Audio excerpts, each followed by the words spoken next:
jogador mais bonito da história do Brasil. Mas é bonito, É bonito. E a senhora é Lorenzetti Futebol Clube também? Camisa 10, por favor. Visto bem a camisa. Ô, Milton, hoje teremos vários abraços, várias mensagens de pessoas especiais, pessoas que gostam de você, que em algum momento marcaram história no terceiro tempo. Não tem como receber todo mundo, né? Porque senão nós iríamos até dezembro recebendo abraços e carinhos. Mas o importante é que você conseguiu uma trajetória linda, você sabe disso, né? Mas daqui a pouquinho a gente fala sobre abraço, porque chegou o momento da corneta que ele tanto gosta. Vamos falar de futebol? Coloca na tela aí pra gente classificação do Campeonato Brasileiro, como ela se encontra neste exato momento. Olha lá. Botafogo, glorioso, estrela solitária, tá lá, 36 pontos. Milton Neves abrindo 10 do Malvadão, também conhecido como Flamengo, em segundo lugar com 26. Roubaram o teu Flamengo 26. Ontem, viu? Ah, a gente vai falar sobre isso. Você tá defendendo o Flamengo? Não, tô defendendo. Rapaz, o meu pai, Milton Neves, está no céu desde 1960, era torcedor do Flamengo. E ele falava, Fernando, o Jadir e Jordan, Pavão de back central, lateral direito eu esqueci. O homem o Jobert, que revelou um tal Zico, entendeu? E o ataque simplesmente de Joel Moacir, campeão do mundo em 62 na reserva do Didi, entendeu? É brincadeira. Zagallo na ponta esquerda e Amarildo na meia. E Quarentinha não, tá faltando. Quarentinha não, outro centroavante, mas enfim, era o Flamengo é uma beleza. Henrique Frade. Boa. Ou Dida. Então ficou assim, Milton. Botafogo é líder, Flamengo em segundo, Grêmio em terceiro, Fluminense é o quarto e a gente fecha o G6 com Palmeiras com 24 pontos e o Bragantino também com 24 em sexto. Fortaleza, São Paulo, Cruzeiro e Internacional fecham a primeira página. Esses são os 10 primeiros do campeonato. 11º tem um Furacão com 20 pontos. 20 pontos também tem o Atlético Mineiro. Olha o Santos onde se encontra. Tem 16 pontos, é o 13º. Pertinho do Cuiabá. O Corinthians tem 15 pontos, é o 15º. O Bahia tá ali na berlinda. E a gente abre o Z4 com Goiás, Coritiba, Vasco da Gama. Só tem 9 pontos. E o América é o lanterninha. Esse é o Campeonato Brasileiro. O Santos ganhou 6 pontos hoje. Não deixou o Goiás receber 3 pontos, como o Santos ganhou. O Santos ganhou 3 pontos no papo. O Santos é incaível. Não sei não, viu, Milton? Mas teve polêmica no jogo, a gente vai falar sobre isso depois. Chico, um jogo tá aguardado, Palmeiras e Flamengo, com polêmica de arbitragem, o Flamengo entrando com um time... Mas o Flamengo sempre é beneficiado, dessa vez ele foi prejudicado. E olha que teve muita pressão, né, durante a semana. Com as reclamações, uma guerra do Palmeiras com a CBF, a Leila Pereira blindando todo mundo de dar entrevista, o jogador não falava, o técnico não falava, o João Martins disse que tem um sistema impedindo o Palmeiras de ser campeão e o Palmeiras já está lá saindo até do G4, né?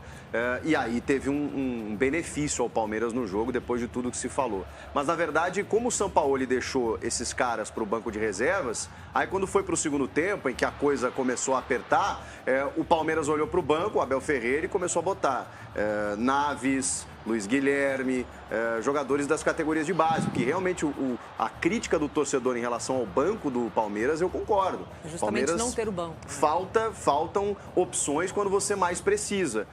E olha que o Breno Lopes e o Flaco Lopes, que são jogadores contestados pela torcida, nem entraram. Mas aí o São Paulo foi lá e botou Everton Ribeiro, Bruno Henrique e Arrascaeta. E eles resolveram. Se não para vencer o jogo, mas pelo menos para empatar, porque o primeiro tempo do Palmeiras foi melhor. Pois é um tempo para cada um, né, Fernandinho? No primeiro tempo, o Palmeiras não deixando o Flamengo jogar. No segundo tempo, o Flamengo vem com uma postura diferente. E aí eu acompanhando um pouquinho das redes sociais, as duas torcedoras, algumas análises falando que o Palmeiras estaria focado nas Copas e, pelo jeito, o Flamengo também, né? Porque vai para um jogo desse como o time B, né? Um misto. Você faz essa leitura que essas equipes estariam aí focando em Copas, como Copa do Brasil e Libertadores? Mas é uma tristeza o calendário brasileiro, porque você esvazia o campeonato nacional num momento delicado, porque os caras vão apostar na Libertadores e também na Copa do Brasil, como é uma competição mais curta, mais fácil de chegar, garante grana. Rende mais, né, financeiramente. Garante grana, dá espaço, dá projeção, dá tranquilidade. Sempre que você levanta um caneco, traz um pouco de sossego. Mas o que eu queria ver, cara, seria maravilhoso, mas é o tópico que eu vou falar. Alguém do Palmeiras chegar, olha, Dessa vez, nós fomos beneficiados. Isso faria um bem para o futebol tão grande. Mas isso faria um bem para o futebol tão grande. Olha, eu sabia que você era ingênuo, mas eu não, olha, não sabia tanto. Fernandinho, Não hoje é na uma redação, questão de ingenuidade, eu não sei se seria... é uma questão de comportamento. Sim. Mas Três falando É uma não dá. questão de atitude, de comportamento. Acho que seria importante para acabar com esse conflito com a CBF, para acabar com a suspeição que o próprio Palmeiras levantou. Aí vão falar assim, não marcou o pênalti, justamente para não justificar o argumento do Palmeiras que está sendo prejudicado. Não, o que a gente vê no campeonato são erros e mais erros de arbitragem. Não há má vontade, não há interesse para um ou para outro. O que está acontecendo são erros de arbitragem, tanto no VAR como nas decisões em campo. Sabe o que nós estávamos Isso é discutindo crítico. na redação antes de começar o programa? Falando justamente sobre essa posição dos clubes assumirem, né? Hoje meu time foi beneficiado, hoje meu time foi prejudicado. O Rodrigo Caio ainda no São Paulo, quando falou, olha, não aconteceu nada no lance. Aconteceu com ele uma vez também. Ele foi crucificado. Nossa, quase acabaram com a carreira Quase acabaram com a carreira do Rodrigo Caio. Então, assim, é uma crítica, Felipe, é muito seletivo. É só o famoso vem a nós, o vosso reino não existe. Mas a questão ali é a seguinte, o VAR errou mais do que o árbitro. Dentro do campo você não pode... Na velocidade da jogada, né? Era uma jogada para o árbitro... Quem está no VAR para... Foi claro, Felipe. Pênalti, pênalti, nas costas. Mas o Fernando ali tem muita gente na frente. O cara pode dizer isso, o árbitro pode dizer isso. Agora o VAR não pode. É que você deu uma segunda chance para não errar, né? Exatamente. O VAR não pode pegar e deixar passar um lance assim. Esse que é o problema. O VAR, além dos caras não estarem bem treinados, ou parece que não entendem o que a regra manda, são fracos, tem o problema, Milton, da tecnologia. A gente usa uma câmera de transmissão. É isso. Existe tecnologia com sensores, cruzamento de imagens de sensores, de câmeras que são independentes da transmissão, são câmeras próprias para o VAR e um chip na bola. Esse cruzamento de informações dá uma margem de erro muito pequena para quem toma conta do VAR. Mas o problema é que o nosso aqui é tupiniquim, é mambembe. A gente faz de conta que tem o VAR. Ó, a gente não tem o VAR, viu? A gente faz de conta que a gente tem um VAR aqui. Porque é remendo, é mambembe, é mandrake. Vamos colocar na tela, então, a gente está acompanhando os melhores momentos. Chico, rapidinho. Quem teve mais próximo de uma vitória? Eu acho que o Flamengo. Até pelo próximo. pênalti não marcado, mas independentemente disso, Quanto quando tava cresce o no jogo na hora segundo do tempo... pênalti? Eu acho que estava 1-1 já? Ou estava 1-0 o Palmeiras? Então é um milagre, mas operaram... Teve esse lance do contra-ataque também, desculpa, Chico, que o Rony sai em contra-ataque, o bandeirinha dá impedimento, o árbitro manda seguir e os jogadores do Flamengo param no lance. Isso, exato. Ou seja, nem eles aplicam a regra. Porque na dúvida tem que deixar o lance seguir. Isso. Para depois você confirmar se estava impedido ou não. A menos que você tenha muita certeza, e mesmo assim, na velocidade ali, né? Quando tem um defensor saindo, um atacante entrando, você deixa para a máquina. Nesse caso aí, né? Mas eu acho que o Flamengo chegou mais perto de daqui a pouco conseguir uma virada, especialmente pelo que jogou no segundo tempo. Vamos colocar o lance polêmico na tela? Milton, quero saber, começar por você, já que estamos falando de polêmica. Muito obrigado pela deferência. Você gosta pouco de polêmica? De vez em quando é bom, né? Coloca pra gente o pênalti que o Flamengo reclamou e é um dos lances da arbitragem que eu costumo falar, Fernandinho, que depende da lua, do vento, do sol, de como a terra está girando, porque na arbitragem o grande problema é o tal do critério. Não existe o mesmo critério para todos os árbitros, todos os jogos. A gente vai ver daqui para frente outro pênalti sendo marcado no lance assim, como já foi. Eu não acho jogo que com o nem Grêmio que seja e o Palmeiras. critério, Lívia, é regra. O cara vai com o ombro nas costas do jogador, não é uma disputa de ombro. Pode, como você disse, pode estar chovendo, estar sol, qualquer lugar, na várzea, isso seria marcado pênalti. Mesmo você de visitante no campo da várzea, seria marcado pênalti. Não tem como não marcar pênalti aí. O pênalti marcado hoje a favor do Santos no 4-3 é muito menos pênalti. Nossa, e foi é um escândalo. Que esse aí. É um escândalo. Que esse aí. O pênalti de ontem é escandaloso. Coloca pra gente o lance na tela, por favor. Mas a Lívia pegou bem. Tem muitos lances assim. Você lembrou num de Grêmio e Palmeiras, em 2021. Thiago Santos nas costas do Marcos Rocha, igual.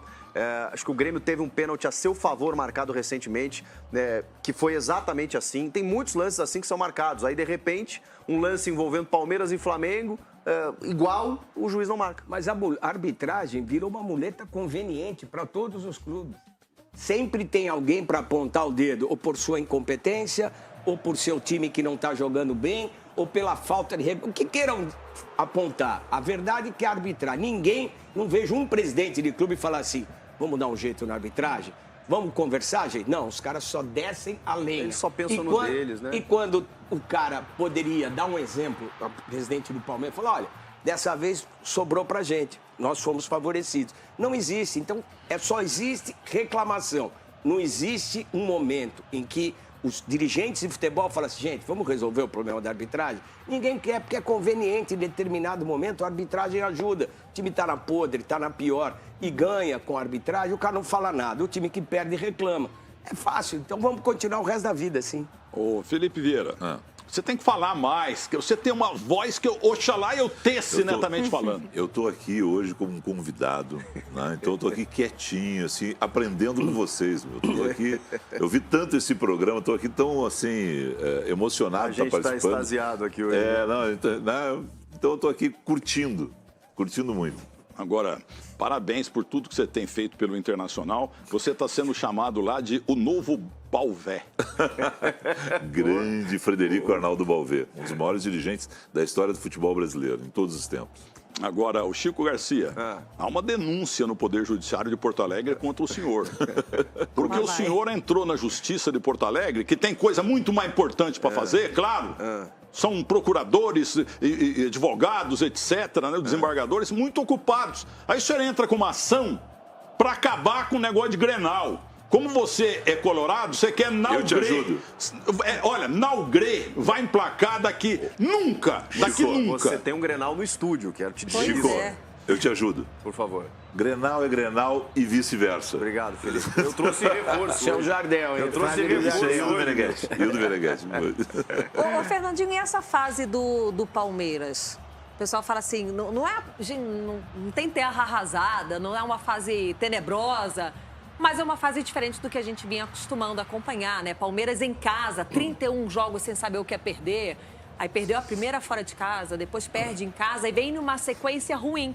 E no momento em que o clube decide não dar mais entrevistas, que não prejudica só a imprensa ou o secador, o próprio torcedor que gostaria de ouvir o técnico auxiliar os jogadores, ninguém fala. E aí um trechinho que eu vi da Leila, eu estava numa semana de descanso, ela dando um aval pro Abel, que quando ele fica nervoso é porque ele está com razão, porque ele foi prejudicado. E não é bem verdade. Ele não ganha 10, razão, mas ganha 9,2. Ele tem razão em diversos momentos, sim, está chateado com a agressividade do futebol, a maneira com a que ele falta fala de respostas da CBF. A maneira como ele se coloca, eu acho que o prejudica. Ele tem razão, mas ele perde a razão. Ele perde essa possibilidade de debate quando ele vem de uma maneira agressiva. Eu achei que no primeiro jogo que o Palmeiras entrou em silêncio, eu achei adequado, porque ia estourar em cima do assistente, o João Martins, estava tudo muito efervescente. O Abel estava suspenso de novo, Isso, né? Então estava tudo muito efervescente. Mas passou. É hora do Palmeiras vir falar com o seu torcedor. Mas o que estava fora de naturalidade era o Palmeiras ganhar tanto. Nenhum time tem tanta longevidade assim. É muito difícil. Só o Santos. E agora agora o Palmeiras perdendo, voltou a normalidade de um time de futebol. Não se ganha sempre, não se fica no topo sempre. Esse ciclo do Palmeiras, o Palmeiras agora está embaixo. É tal que os caras falam, futebol é uma roda gigante, está embaixo, está em cima. O Palmeiras agora está no momento embaixo. Você vai falar que o time é menos competitivo? Não. O momento não é adequado. No momento não é adequado no Brasileirão, né? Porque foi o líder da Libertadores. Sai mais um ano. De 6 anos, 5 anos, o Palmeiras tem a melhor campanha. Mas sobre o excelente técnico Abel Ferreira, o pessoal fala, ele ficou nervoso no Brasil, lá em Portugal era mansinho. Não. Me mandaram uma coletiva dele. Tem umas coisas dele bravas lá. Nossa, mas ele estava 1000 vezes mais bravo que aqui no Brasil. Mas quem é mais bravo, ele ou o Filipão? O Filipão tá meio tranquilo, fase, entendeu? Né? Mas já foi. Mas vocês procurem aí no meu Twitter ou no meu Instagram, que tem lá como é que era o Abel Ferreira lá em Porto Alegre. Lá em Portugal. Ele é nervoso. E é o cara da cabeça fria e coração quente. É tudo que ele repete. Cabeça fria, coração quente. Aí chega na hora, esquenta a cabeça, o coração deve ficar um gelo. Mas agora me diz, quem jogando bola ou assistindo futebol fica passivo? Ainda mais você envolvido. O grande barato é como você reage. Ele perde o tom da reação. A reação é normal no futebol. É importante destacar que nenhuma novidade a reação do Abel no futebol. Nós já vimos isso com o Luxemburgo, com o Filipão, com o Mano Menezes, Muricy, diversos técnicos. O problema é, eu acho que são as declarações quando eles falam do sistema, que é contra tudo e contra todos. Quando ele tira o telefone da mão do repórter e quando ele pede desculpa, ele mostra que ainda está errado, que ele fala, eu não sabia que ele era jornalista, ou seja, se fosse um torcedor, poderia. E não adianta, a gente está sempre enaltecendo o trabalho dele, mas ele entra em contradição quando ele mesmo fala, eu não gosto da pessoa que eu me torno na beira do gramado, eu gostaria de mudar. Ele tem uma dificuldade. Mas no próximo jogo ele faz a mesma coisa. Mas o Filipão era isso, é nós contra todos. O Filipão sempre foi no Grêmio, no Palmeiras. Onde ele passou, é nós contra todos. Esse é o ponto, porque essa narrativa o torcedor do Palmeiras adora. Sim. O torcedor do Palmeiras compra isso e ele se sente representado. Porque o torcedor do Palmeiras tem muito isso, né? Ah, só tem torcedor do Corinthians na imprensa, você só favorece o Corinthians. Então, o palmeirense ele já tem essa coisa de contra todos. E o Abel entendeu muito fácil o que é ser Palmeiras, né? O Abel se identificou muito fácil com o clube, ganhando tudo, não tem como. Mas não é nada contra o Abel, só que de vez em quando ele perde a linha. Passa um pouquinho de vez em quando, quase sempre, né? Sem dúvida. Você é um furacão que a Band colocou no ar no ano passado, só dá você. Mas, gente, eu vou dar um presente.